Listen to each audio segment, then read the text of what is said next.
What are you doing here? Wala ka bang pasok? Nasuspended ako from school, Mommy. Ha? Bakit?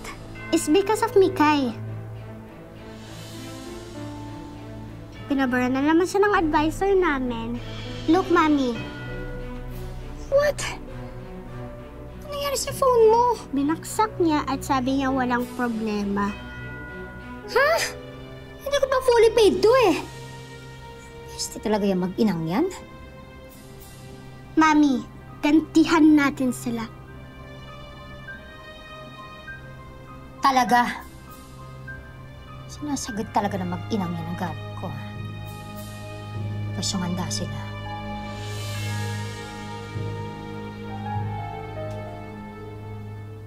Love you. Love you too po.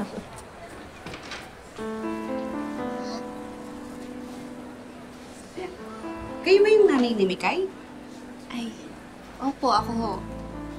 Ikinalulungkot kong ibalita na hindi na siya magiging scholar sa susunod na pasukan. Bakit ho? Dahil sa misconduct na nabalitaan. Hindi lang kasi grades ang kailangan. Kailangan din ng good moral standing ng isang scholar. Tsaka hindi patas kasi yung isang estudyante nasuspinde. Tapos siya hindi mapaparusahan. Anong hindi patas? Eh, yung mag-inan si Rachel sa si Berna, sila naman lagi nagsisimula ng gulo. Pasensya ni Mrs. Pero yan ang patakaran ng eskwelahan na to. Excuse me.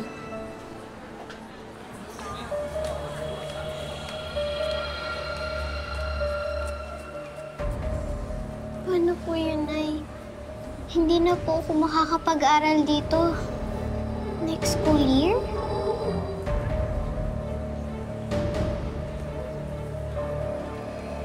Pasensyahan tayo. Nagkamali ka ng binangga mo.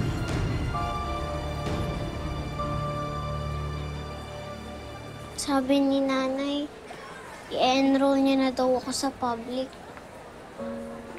Pero okay na siguro yun. Kasi at least, di ba? Wala naman ng Rachel na mga aaway sa akin. Ang hirap maging mahirap, Mikay. Kasi walang nakikinig sa panig natin. Tara na, baka maliit pa tayo. Hoy, Mikay, tita.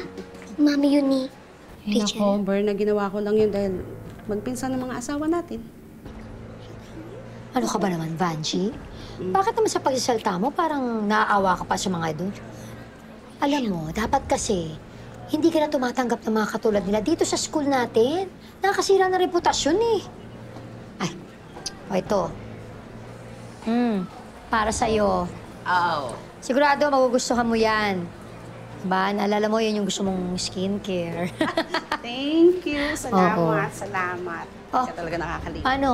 Eh, teka, kailangan ko muna kasi mag-beauty rest, kaya kailangan ko na umalis. Alam mo na, tatanggap pa ako ng award mamaya. Ulirang Ina Award sa foundation namin. Kailangan banat na banat. Kaya kailangan ko na mag-beauty rest, ha? Sige, salamat. Salamat ulit. Congrats. Good luck.